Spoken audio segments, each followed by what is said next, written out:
यस्तो ठाउँमा अनुसन्धान गर्न आएको छ कि धेरैले हामीहरूले सुनेको छौँ कि यो धेरै डरावना ठाउँ हो। यहाँ साँझ पर्न बित्तिकै 6 बज्छ भने त्यति बेला केही चलफल हुँदैन।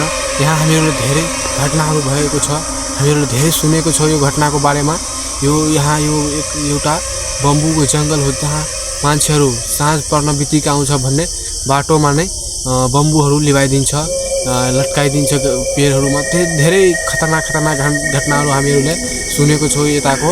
त्यसैले आज हामीहरूले धेरै मान्छेहरू केही न केही बोल्छ कि साँझ पर्न बित्तिकै धेरै घटना हुन्छ। त्यही घटनाको बारेमा हामीहरूले जान्नेछौँ। त्यही जान्नका लागि हामीहरू यो गाछीमा हामीहरू आज अनुसन्धान गर्न आएको छौँ कि के छ छैन। आज हामीहरू त्यही थाहा पाउनको लागि तपाईँहरूले हेर्न सक्नुहुन्छ कति बम्बु छ। यता हेर्न सक्नुहुन्छ बम्बुकै जङ्गलै हो यो, धेरै बम्बु छ। यो बाटो हो हामीहरूको घर जान। यता साँझ पर्न बित्तिकै तपाईँहरूले भन्यो मैले कि केही पनि चलफल हुँदैन। अब हामीहरू यही जङ्गलमा गएर, यो एउटा बम्बुको जङ्गलै हो भन्ने बुझ्नु, त्यही जङ्गलमा आज हामीहरू गएर अनुसन्धान गर्नेछौँ कि के छ, सचमा घटना घट्छ या घट्दैन। त्यही हामीहरूले अब थाहा पाउन गइरहेको छौँ। तपाईँहरूले पनि आउँछ ल आइज केन्द्रमा हेर्छौँ हामीहरू यो जङ्गलमा गएर के छ। ल हामीहरूले धेरै डर लागिरहेछ कि आवाजै धेरै खतरनाक यो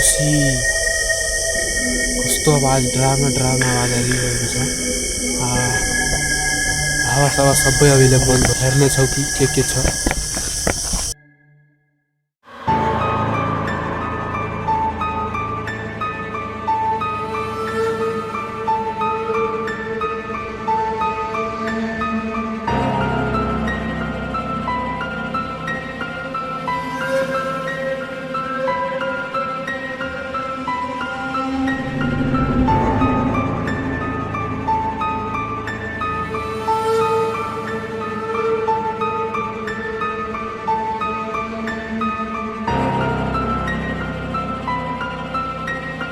हामीहरूको सँग अहिले त्यति तगडा टर्च पनि छैन कि हामीहरूले एउटा सानो टर्च छ, त्यही तपाईँहरूले राम्रोसँग हेराउन सक्दैन अहिले। अब पनि अलिअलि हेराउँछ, तपाईँहरू हेर्ने कोसिस गर्नु। धेरै डर लाग्छ हामीहरूको सँग त्यति राम्रो अहिले टर्च पनि छैन त्यति तगडा कि हामीहरू तपाईँहरूले सबै कुरा हेराउनु छ। ल हेर्न सक्नुहुन्छ कि तपाईँहरूले अहिले हामीहरू अब जङ्गलमा घुसिसकेको छ बम्बुको। अब सबै बम्बुको बिच गएर हेर्नेछौँ कता के छ, केही घटना हुन्छ हामीहरूको साथमा केही घटना हुन्छ कि हुँदैन, त्यही अब हेर्नेछौँ कता के छ।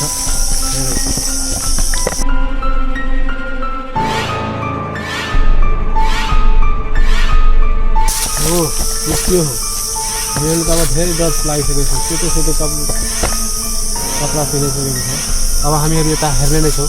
हामीहरू डरले पाए अब त्यसको पासमा जान हामीहरूले धेरै डर लाग्छ। हामीहरूको सँगमा अहिले धेरै टर्च पनि छैन।